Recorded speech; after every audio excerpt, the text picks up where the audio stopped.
Hey guys, Colin here to take you through a series of exercises to help stabilize your low back and strengthen your deep core. So the reason this is so important is that your spine sits right on top of your pelvis.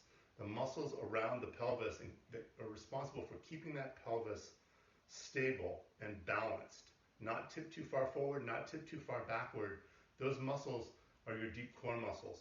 They also help you with locomotion. They help you with forward movement. They help you with side to side motion. The rest of your body is all trying to organize itself around that deep core. If that's not firing correctly, there's a few things that happen. The rest of your body is then trying to compensate. Shoulder problems, arm problems, neck problems, all these other problems, a lot of them tend to arise when the core is not doing its job in an effective and efficient way. So if you think about your pelvis like a big bowl, for a lot of people, they have a tendency to have their pelvis tip forward, which means they have an excessive arch in their low back. And it tips forward. If you think of this as a bowl filled with water, we're now spilling the water forward. And really that's what's happening with your energy. You're spilling it out through the front because your core is actually not firing the way it needs to. So we're going to get those muscle groups firing correctly. The other thing that's really important to keep in mind is that when your pelvis tips forward, it also throws your central nervous system into a little bit of fight or flight because your spine sits right on top of that pelvis and it wants a stable base. Your spine and your brain are your central nervous systems. When the pelvis tips forward, what happens is that low back then has to overwork. Those muscles around the spine work really hard to try and pull it into a more straight position. And they're also trying to compensate for other core muscles that aren't firing. When the pelvis is tipped forward like that, it throws that spine into more of a fight or flight because it feels like there's not a stable environment for it. So what happens is the deep hip flexors through the front here, the psoas and iliacus, they tend to tighten down. Breathing tends to get inhibited. Then people start to become chest breathers. All these things all are a result of the pelvis not being well balanced and those muscles not firing correctly. So the first thing we want to do is we want to do some hip flexor stretching. And the reason for that is that this hip flexor area is oftentimes very tight. If you have an excessive curve in your low back, chances are your hip flexors are tight. We want them to be loosened up, and that'll allow you to get your pelvis from this forward tip position back a little bit. But it only allows you to temporarily do that. If we don't strengthen the other muscles, then it doesn't stick. So we want to start though with these stretches to start to mobilize that whole pelvis area. So what I'm going to have you do is I'm going to have you get in a lunge position like this. My back knee is on the floor, my front foot is on the floor, both knees are bent at a 90-degree angle. The back foot is really important that it's pointing inward toward this opposite wall. The reason for that is it starts to stretch these hip flexors much better that way. So from this position, your weight is primarily on the back knee to begin with. Now what I'm going to have you do is tuck your pelvis underneath. So if you're tilted forward like this, it's going to feel like you're doing this. So it's like you're tucking your butt underneath, like you're sitting in a chair, as opposed to sticking your butt out. So you're going to want to tuck underneath, and from this position, you're then going to slowly shift your weight more onto the front leg. So sometimes I'll put my hands right here to help me stabilize, and I'll slowly, keeping the pelvis tucked. The first thing that's going to want to happen is your butt's going to want to stick out. Tuck it underneath and slowly start to put weight onto that front leg and shift your whole body forward, shifting your hips forward. Don't let your chest cave in. You're going to elongate through your spine like there's a string attached to the top of your head. This will help with the whole stretch through the front here as well. So we're stretching the quads here, the rectus femoris, and we're stretching up through the psoas and iliacus. These are major hip flexors. So what we want to do is loosen those up. That'll help you to get your glutes to fire better. So you're going to get into this position. You're going to hang out here.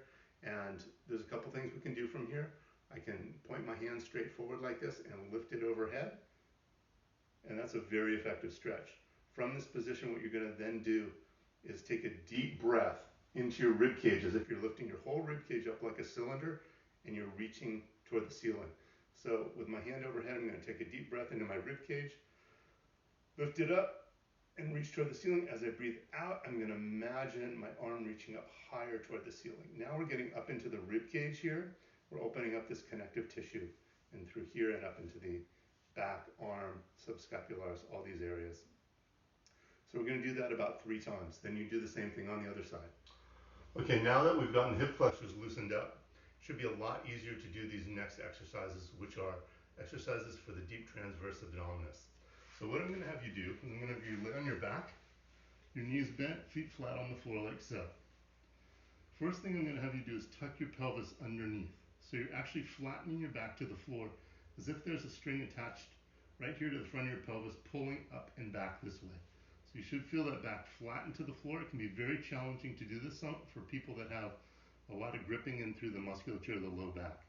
I'm going to have you do your best. You can also push a little bit with your heels to then slowly start to rock your pelvis back more. So really you want to feel your back flat on the floor, and now I'm going to have you imagine at your belly button area that area is getting pulled in toward your spine a little bit, down toward the floor, just lightly.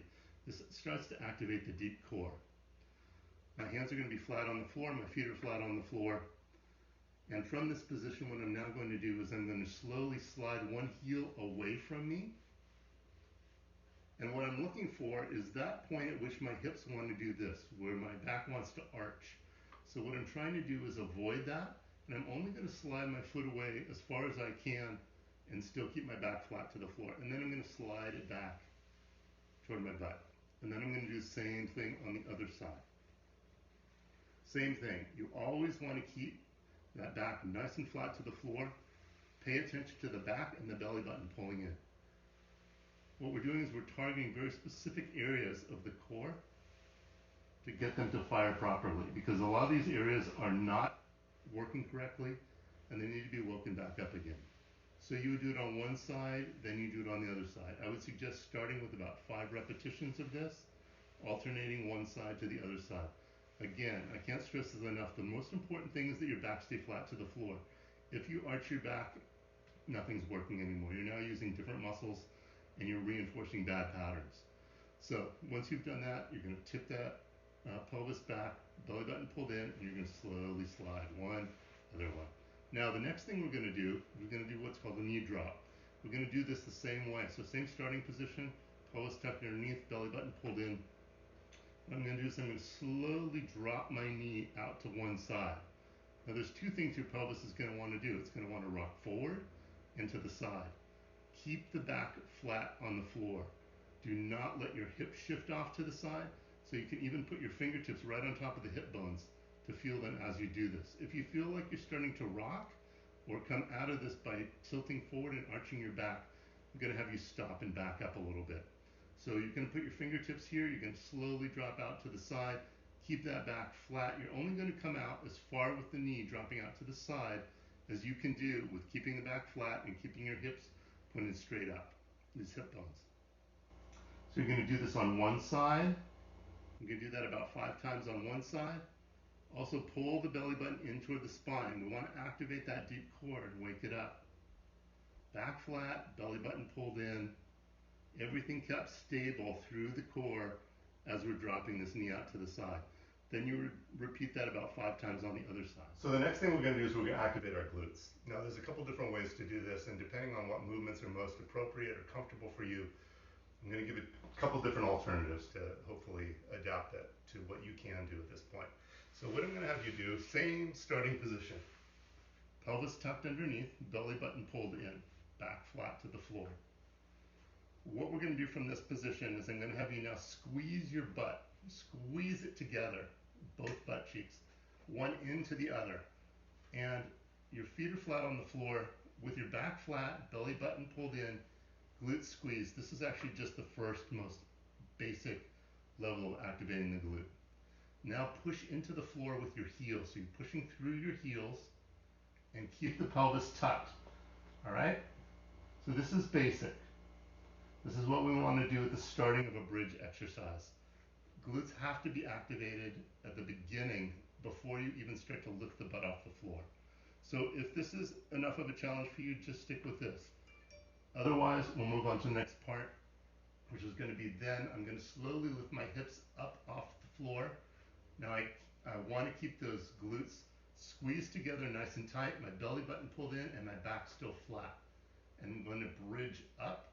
And as I'm bridging up, I'm pushing through the heels, and I'm imagining that the glutes are squeezing together so hard that they're actually pushing me upward. And I'm going to hold this for about 5 seconds, and then I'm going to slowly come back down. Just a couple repetitions of this, you'll really start to feel it. So I would, again, recommend doing this about 5 times, hold for about 5 seconds, and that would be your basic bridge. More advanced versions of the bridge are just doing it with one foot, so the other foot's up in the air or here, but usually up in the air.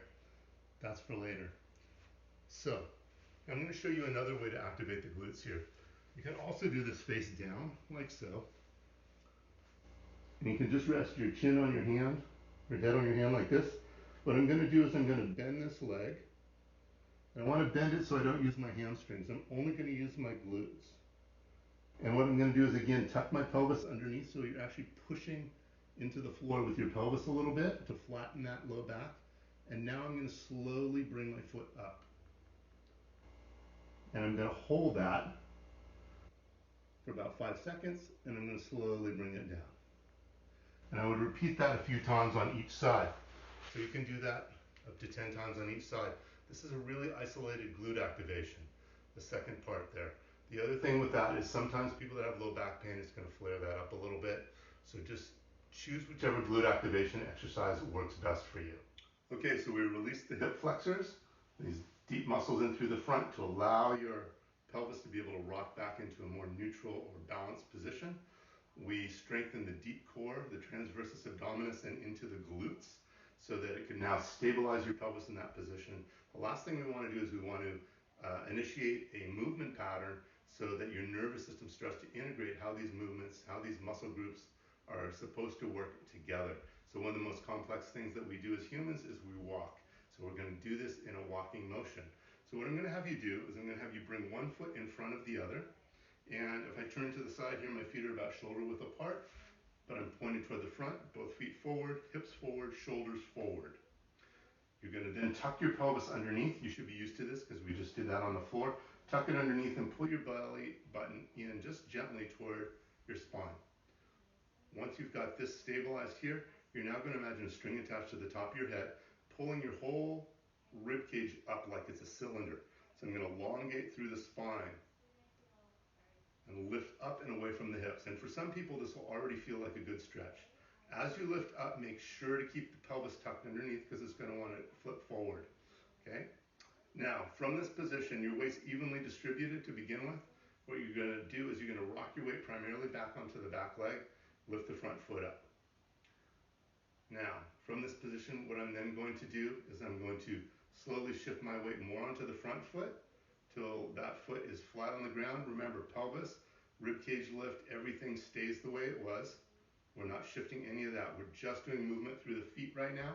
And what I'm going to do is I'm going to shift my weight onto the front foot and come up onto the big toe, pushing off the back foot. As I push with the big toe, I want to feel this right glute engage. So you may even want to put your hand on your butt so that you can feel that tighten. And then I would rock back again and repeat. So I would do this about 5 to 10 times. Make sure that everything's staying straight ahead, the pelvis is staying tucked, belly button pulling in and elongating through the spine by lifting the rib cage up. So you're going to do this about 5 times. Now, once this becomes something that you can do fairly easily, you're then going to add lifting the arm up to the front. So the hand can be facing in or it can be facing upward. This just simulates normal motion. The other hand's going to come backward, just like so. This creates a nice stretch through the rib cage. You'll feel it all through this whole deep line of fascial tissue through the front. So then you would do that for 5 times on each side. Once you've done all of this, you're done. And I would recommend doing this once a day, and especially doing it when you first wake up, because that sets the tone for the rest of the day, gets everything balanced and firing the way it's supposed to. You're going to have less pain and strain patterns as the day goes on.